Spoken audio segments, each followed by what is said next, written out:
Coming up on How Do They Do It? How do they produce the world's strongest knives? How do they grow diamonds in the laboratory? And how do they produce enough bricks to build the modern world? We take you around the world to show you how on How Do They Do It? Japan has long been the spiritual home of the swordsmith, and since the time of the samurai they've been the undisputed masters of the steel blade. But here on the southwest island of Kyushu, a company is breaking with tradition and has started producing a revolutionary new type of super sharp blade. Made not from steel, but a kind of ceramic. So, how do they do it? Sushi chefs are modern masters at wielding a blade, and up until recently, these kitchens would have been filled with knives made from stainless steel. But now, there's a new kid on the chopping block. Not only is it harder than steel, it never rusts, doesn't stain, and is almost impossible to blunt, making it ideal for producing the wafer-thin slices of fish necessary for perfect sushi.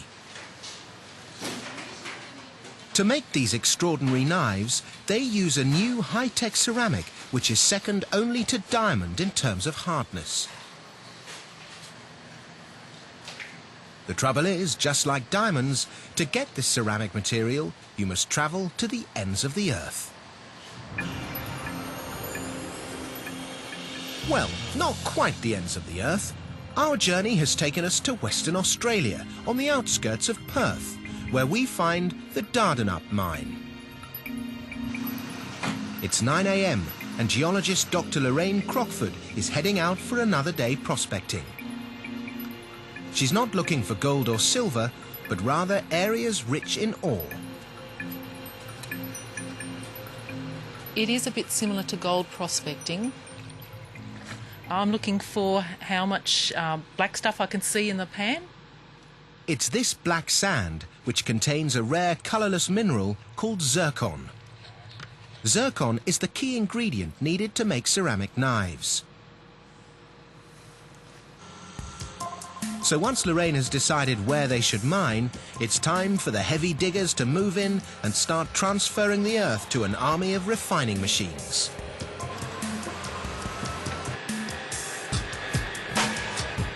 First, a giant vibrating table shakes the largest pieces of rock to the surface. Next, this huge drum spins the material with water to sieve out any remaining pieces of stone.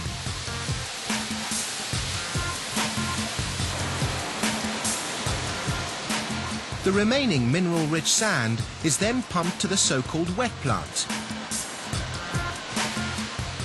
It looks like something from an old sci-fi B-movie, but these strange giant corkscrews perform the same function as a prospector's pan, only on an industrial scale. As the mix spins through these spirals, lighter sands collect on the outside and are discarded, while heavier minerals stay in the middle and are collected.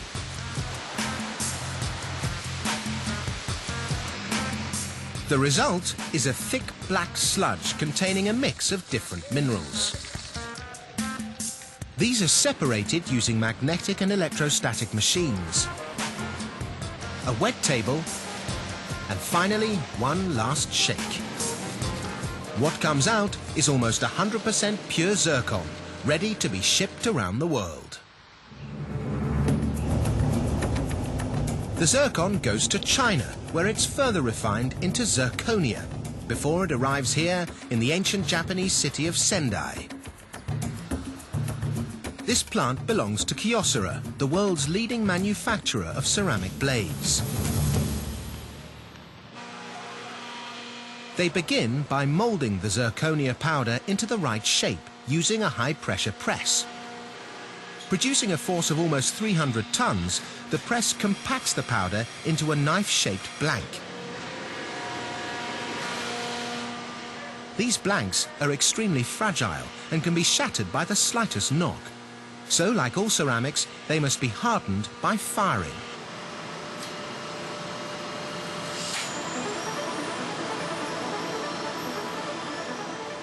The temperature inside this kiln reaches 1400 degrees Celsius, and after 48 hours of fierce baking, the soft powder blanks are transformed into virtually unbreakable ceramic.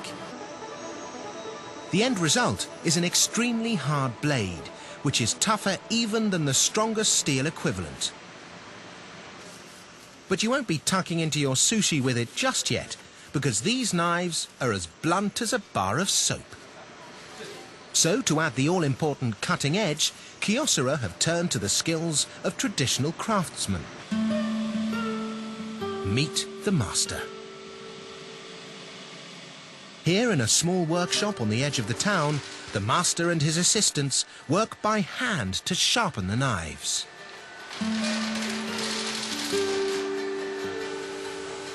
It's a job that requires a steady hand and intense concentration. Using a spinning wheel coated in diamond dust, they slowly grind away the hardened zirconia to create a razor-sharp edge. My favourite thing about the job is being able to go home at night, knowing I've made the perfect knife. Even though I'm the master, there's a lifetime of learning ahead before I ever consider myself the true master. Anyone squeamish should now look away. And if there are any children watching, please do not try this next bit at home. In true maniacal samurai style, the master tests the razor sharpness of the knives on himself. Ooh. Presumably he knows he's got the perfect knife when his thumb drops off. As the master and his team bandage their hands, the knives are returned to the factory, where a laser is used to etch the Kyocera trademark. The Japanese authorities realized that super-sharp ceramic knives pose a potential security threat, since terrorists would be able to sneak them past the metal detectors at airports. To prevent this, metal has been mixed with the ceramic, enough to set off an alarm. And 2 more checks, to see the blade is as tough as it should be, and to see if you can cut through a telephone directory, should the need arise.